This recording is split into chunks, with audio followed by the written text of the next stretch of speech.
जय श्री कृष्ण। जय श्रीमन नारायण। मैं आपका दोस्त तरुण कुमार आशा करता हूँ आप अच्छे होंगे। आज हम चर्चा करेंगे कि महाराज परीक्षित द्वारा कलयुग का दमन। सूत जी कहते हैं, सोनक जी वहाँ पहुंचकर राजा परीक्षित ने देखा कि एक राजवेशधारी शूद्र हाथों में डंडा लिए हुए है और गाय बैल के एक जोड़े को इस तरह पीटता जा रहा है जैसे उनका कोई स्वामी ही ना हो। वे कमल कांतों के समान श्वेत रंग का बैल एक पैर से खड़ा कांप रहा था और शूद्र की ताड़ना से पीड़ित और भयभीत होकर मूत्र त्याग कर रहा था। धर्मोपयोगी दूध, घी आदि अवश्य पदार्थों को देने वाली वो गाय भी बार बार शूद्र के पैरों की ठोकरें खाकर अत्यंत दीन हो रही थी। एक तो वह स्वयं ही दुबली पतली थी, दूसरे उसका बछड़ा भी उसके पास नहीं था। उसे भूख भी लगी हुई थी और उसकी आंखों से आंसू बहते जा रहे। स्वर्ण जटित रथ पर चढ़े हुए राजा परीक्षित ने देखा तो महाराज परीक्षित बोले, गंभीर वाणी से उसको ललकारा, अरे तू कौन है जो बलवान होकर भी मेरे राज्य के इन दुर्बल प्राणियों को बलपूर्वक मार रहा है। तूने नटकी भांति वेश तो राजा का सा बना रखा है, परंतु कर्म तो शूद्र जैसे जान पड़ते हैं। हमारे दादा अर्जुन के साथ भगवान श्री कृष्ण के परम धाम पधार जाने पर इस प्रकार निर्जन स्थान में निरपराधी पर प्रहार करने वाला तू अपराधी है और वध के योग्य है। उन्होंने धर्म से पूछा, कमल नाल के समान आपका श्वेत वर्ण है, 3 पैर न होने पर भी आप एक ही पैर से चलते फिरते हैं। यह देखकर मुझे बड़ा कष्ट हो रहा। बताइए, आप क्या बैल के रूप में कोई देवता हैं? अभी यह भूमंडल कुरुवंशी नरपतियों के बाहुबल से सुरक्षित है। इसमें आपके सिवा और किसी भी प्राणी की आंखों से शोक के आंसू बहते मैंने नहीं देखा है। धेनुपुत्र, अब आप शोक न करें, इस शूद्र से निर्भय हो जाएं। गोमाता, मैं दुष्टों को दंड देने वाला हूँ। अब आप रोए नहीं, आपका कल्याण हो। देवी, जिस राजा के राज्य में दुष्टों के उपद्रव से सारी प्रजा त्रस्त रहती है, उस मत वाले राजा की कीर्ति, आयु, ऐश्वर्य और परलोक नष्ट हो जाते हैं। राजाओं का परम धर्म यही है कि वे दुखियों का दुख दूर करें और यह महादुष्ट और प्राणियों को पीड़ित करने वाला है, अतः मैं इसे अभी मार डालूंगा। सुरभि नंदन, आप तो 4 पैर वाले जीव हैं, आपके 3 पैर किसी ने काट डाले। श्री कृष्ण के अनुयायी राजाओं के राज्य में कभी कोई भी आपकी तरह न दुखी हो। वृषभ, आपका कल्याण हो। बताइए, आप जैसे निरपराध साधु का अंग भंग करके किस दुष्ट ने पांडवों की कीर्ति में कलंक लगाया है? जो किसी निरपराध प्राणी को सताता है, उसे चाहे वह कहीं भी रहे, मेरा भय अवश्य होगा। दुष्टों का दमन करने से साधुओं का कल्याण ही होता है। जो उदंड व्यक्ति निरपराध प्राणियों को दुख देता है, वह चाहे साक्षात देवता ही क्यों ना हो, मैं उसकी बाजूबंद से विभूषित भुजाओं को काट डालूंगा। बिना आपत्ति काल के मर्यादा का उल्लंघन करने वालों को शास्त्र अनुसार दंड देते हुए अपने धर्म में स्थित लोगों का पालन करना राजाओं का परम धर्म है। धर्म ने कहा, राजन, आप महाराज पांडु के वंशज हैं, आपका इस प्रकार दुखियों को आश्वासन देना आपके योग्य ही है, क्योंकि आपके पूर्वजों के श्रेष्ठ गुणों ने भगवान श्री कृष्ण को उनका सारथी और दूत आदि बना दिया था। शास्त्रों के विभिन्न वचनों से मोहित होने के कारण हम उस पुरुषों को नहीं जानते जिससे कलेशों के कारण उत्पन्न होते हैं। जो लोग किसी भी प्रकार के द्वैत को स्वीकार नहीं करते, वे अपने आप को ही अपने दुख का कारण बतलाते हैं। कोई प्रारब्ध को कारण बताता है तो कोई कर्मों को, कुछ लोग स्वभाव को तो कुछ लोग ईश्वर को दुख का कारण मानते हैं। किन्हीं का ऐसा भी निश्चय है कि दुख का कारण न तो तर्क के द्वारा जाना जा सकता है और न वाणी के द्वारा बताया जा सकता है। राजेश, अब इनमें कौन सा मत ठीक है, यह आप अपनी बुद्धि से ही विचार लीजिए। सूत जी कहते हैं, श्रेष्ठ जी, ऋषि श्रेष्ठ सोनक जी, धर्म का यह प्रवचन सुनकर सम्राट परीक्षित बहुत प्रसन्न हुए, उनका खेद मिट गया। उन्होंने शांत चित्त होकर उनसे कहा, परीक्षित ने कहा, धर्म का तत्व जानने वाले वृषभदेव, आप धर्म का उपदेश कर रहे हैं। अवश्य ही आप वृषभ के रूप में स्वयं धर्म हैं। आपने अपने को दुख देने वाले का नाम इसलिए नहीं बताया कि अधर्म करने वाले को जो नरकादि प्राप्त होते हैं, वे ही चुगली करने वाले को भी मिलते हैं।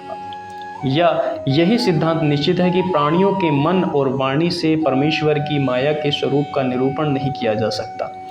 धर्मदेव, सतयुग में आपके 4 चरण थे, तप, पवित्रता, दया और सत्य। इस समय अधर्म के अंश, गर्व, आसक्ति और मद से 3 चरण नष्ट हो चुके हैं। अब आपका 4था चरण केवल सत्य ही बचा रहा है। उसी के बल पर आप जी रहे हैं। असत्य से पुष्ट हुआ यह अधर्म रूप कलयुग उसे भी ग्रास कर लेना चाहता है। ये गौ माता साक्षात पृथ्वी है। भगवान ने इनका भारी बोझ उतार दिया था और ये उनकी राशि राशि सौंदर्य बिखरने वाले चरण चिन्हों से सर्वत्र उत्सवमयी हो गई थी। अब ये उनसे बिछुड़ गई हैं। वे साध्वी अभागिनी के समान नेत्रों में जल भरकर यह चिंता कर रही हैं कि अब राजा का स्वांग बनाकर ब्राह्मण द्रोही शूद्र मुझे भोगेंगे। महारथी परीक्षित ने इस प्रकार धर्म और पृथ्वी को सांत्वना दी। फिर उन्होंने अधर्म के कारण रूप कलयुग को मारने के लिए तीक्ष्ण तलवार उठाई। कलयुग ताड़ गया कि ये तो अब मुझे मार ही डालना चाहते हैं। अतः झटपट उसने अपने राज चिन्ह उतार डाले और भय विह्वल होकर उनके चरणों में अपना सिर रख दिया। परीक्षित बड़े यशस्वी, दीन वत्सल और शरणागत रक्षक थे। उन्होंने जब कलयुग को अपने पैरों पर पड़े देखा तो कृपा करके उसको मारा नहीं, बल्कि हंसते हुए ऐसे उसे कहा, परीक्षित बोले, जब तू हाथ जोड़कर शरण आ गया तब अर्जुन के यशस्वी वंश में उत्पन्न हुए किसी भी वीर से तुझे कोई भय नहीं है, परंतु तू अधर्म का सहायक है, इसलिए तुझे मेरे राज्य में बिल्कुल नहीं रहना चाहिए। तेरे राजाओं के शरीर में रहने से ही लोभ, झूठ, चोरी, दुष्टता, अश्वधर्म, त्याग, दरिद्रता, कपट, कलह, दंभ और दूसरे पापों की बढ़ती हो रही है। अतः अधर्म के साथ ही इस ब्रह्मवर्त में तू एक क्षण के लिए भी नहीं ठहरता, क्योंकि यह धर्म और सत्य का निवास स्थान है। इस क्षेत्र में यज्ञ विधि के जानने वाले महात्मा यज्ञों के द्वारा यज्ञ पुरुष भगवान की आराधना करते हैं। इस देश में भगवान श्री हरि यज्ञों के रूप में निवास करते हैं। यज्ञों के द्वारा उनकी पूजा होती है और वे यज्ञ करने वालों का कल्याण करते हैं। वे सर्वात्मा भगवान वायु की भांति समस्त चराचर जीवों के भीतर और बाहर एक रस स्थित रहते हुए उनकी कामनाओं को पूर्ण करते रहते हैं। सूत जी कहते हैं, परीक्षित की यह आज्ञा सुनकर कलयुग सिर उठाकर यमराज के समान मारने के लिए अगध हाथ में तलवार लिए हुए परीक्षित से वह बोला।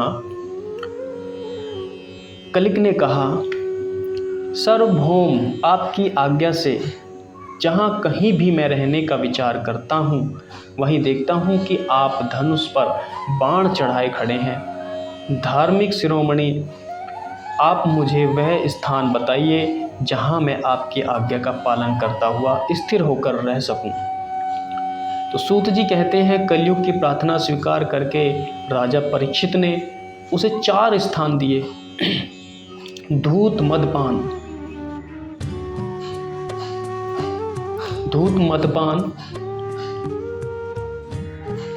स्त्री संग और अहिंसा, इन स्थानों में क्रमशः असत्य, मद, आसक्ति और निर्दयता, ये 4 प्रकार के अधर्म निवास करते हैं। उसने और भी स्थान मांगे, तब समर्थ परीक्षित ने उसे रहने के लिए एक और स्थान स्वर्ण धन दिया। इस प्रकार कलयुग के 5 स्थान हो गए। झूठ, मद, काम, वैर और रजोगुण परीक्षित के दिए हुए इन्हीं 5 स्थानों में अधर्म का मूल कारण कलिक उनकी आज्ञाओं का पालन करता हुआ निवास करने लगा। इसलिए आत्मकल्याणकामी पुरुष को इन पांचों स्थानों का सेवन कभी नहीं करना चाहिए। धार्मिक राजा, प्रजावर्ग के लौकिक नेता और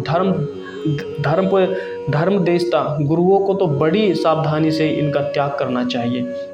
राजा परीक्षित ने इसके बाद वृषभ रूप धर्म के 3 चरण तपस्या, शौच और दया जोड़ दिए और आश्वासन देकर पृथ्वी का संवर्धन किया। वही महाराज परीक्षित इस समय अपने राज सिंहासन पर, जिसे उनके पितामह महाराज युधिष्ठिर ने वन में जाते समय उन्हें दिया था, विराजमान हैं। वे परम यशस्वी सौभाग्य भाजन चक्रवर्ती सम्राट राजश्री परीक्षित इस समय हस्तिनापुर में कौरव कुल की राज्य लक्ष्मी से शोभायान हैं।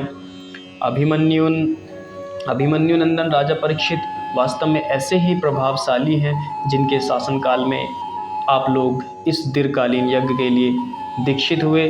इति श्रीमद्भागवते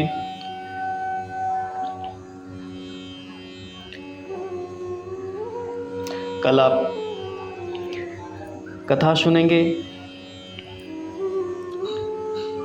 राजा परीक्षित को श्रृंगी ऋषि का श्राप कैसे लगा। आज की चर्चा को यहीं विराम देते हुए जय श्री कृष्ण, जय श्रीमन नारायण।